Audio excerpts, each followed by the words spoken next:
All right, so as part of our transition from the boys having their own bikes to going to the family 110, we're out here today and we're just gonna make a quick video. I've got the Pro Circuit clamp on here, which raised the bar some.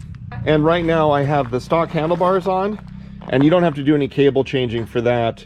And these are a little bent from a couple tip overs. But what I ended up buying was the Renthal, and it's called the 110 Playbar bend. And so looking at these actually look to be about the same height as stock, approximately. It's hard to know exactly. But the biggest difference here is these are gonna be a lot wider for the kids. And I kind of like the angle of the bend more. There was the protaper XR50 bend. That seems to be a really popular one, but there was a little bit of a concern that at their height that might be too tall. That's what I would have got for myself. So we'll run these for a few years and then the kids will switch over. But the biggest thing I'm curious about is if you look on here, we've already rolled our throttle cable pretty far forward. We got our brake cable. And so I went ahead and bought longer cables, because by the time we put the controls on and you mount those way out here, we may not have enough slack. So I may not need them right now. I got them just to be safe. So we're gonna install those. All right, so besides the handlebars, I got a metal throttle tube.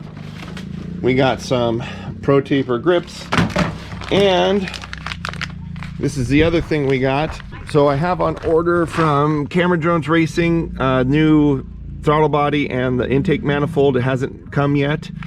But one of the things we're going to do is I'm not willing to spend $400 on an exhaust.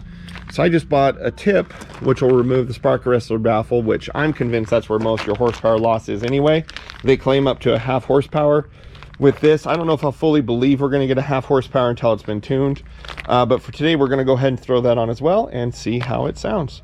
So that's what we're going to work on today. It's not going to be a very long video, but we'll just go ahead and get these swapped over.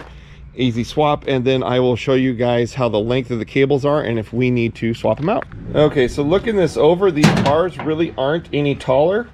They're pretty much the same height if I line them up. Anyway, what makes these different is obviously the length and the sweep. These are going to stick out quite a bit more. I'm not really centered. There we go. And they just have a little bit more of a back sweep. So I think the kids are going to like these more. I'm going to get them on. I think I'm going to go ahead and probably just swap the throttle cable now. Then it's done and I don't have to worry about it later. So if I want to change the different bars, I've always got it on and I have the extra room. And so let's see here. This is the brake cable. There's the part number if you need a brake cable.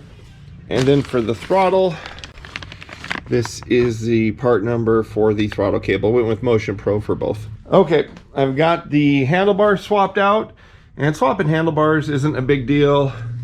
Got new pillow topper grips on here, but what I went ahead and did is I went ahead and swapped out the cables. I would say the throttle cable, I'm very happy I did. I like the angle that rolls and I don't have it tilted too far down. The brake cable, sorry, the light's not good facing that way. Let me turn. The brake cable, I put the longer one on. See how it kind of bumps up? It doesn't appear to be binding. So where I could change that is right here as it comes through, holding the stock mount. This is such a straight line to the top that I could dangle this and come up with a way to hold it looser. Taller bars will take care of it, or if I slid this out a little more it would, but I just wanted it done. I wanted to be done today with it. Because that exhaust tip takes getting rid of this heat shield, let's fire it up and see how that sounds.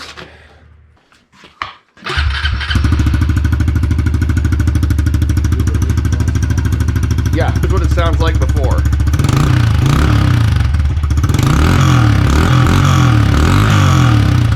Okay, so before it gets hot, I'm gonna knock this out and swap the tip. Okay, so I am still of the opinion that that dead end stop right there, pass through the spark arrestor, that's your horsepower loss. Now, you can literally see daylight through. So I'm gonna go ahead and get this mounted. I gotta go grab an Allen to fit it, and then we'll put the plastic panel back on and we'll fire it up. We'll see how it sounds. Okay, so we've got the tip on there. New versus old, that stands out. Tyler's gonna give it the first rip, see how we like it.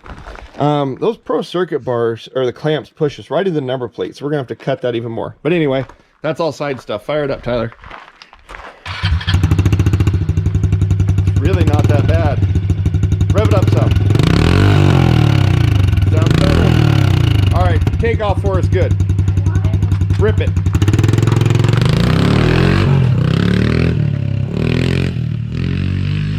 Yeah, that just made it a little more throaty is all. You gotta have me rev it. Huh? Have you rev it? This is yours. You're gonna go rut up the back for us, aren't you? You're gonna go tear it up. Yep. More to come on this. Fire it up.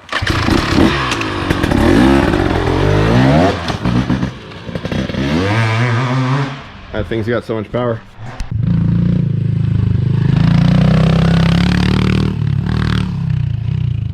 That's just deeper. It's got a deeper tone to it.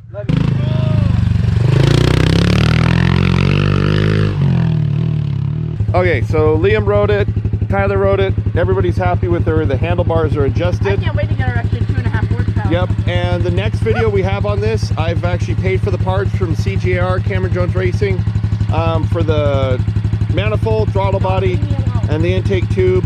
We got the exhaust tip, taking the computer out and shipping it off, and hopefully that's only gone for a couple weeks, and we will be back to do another video.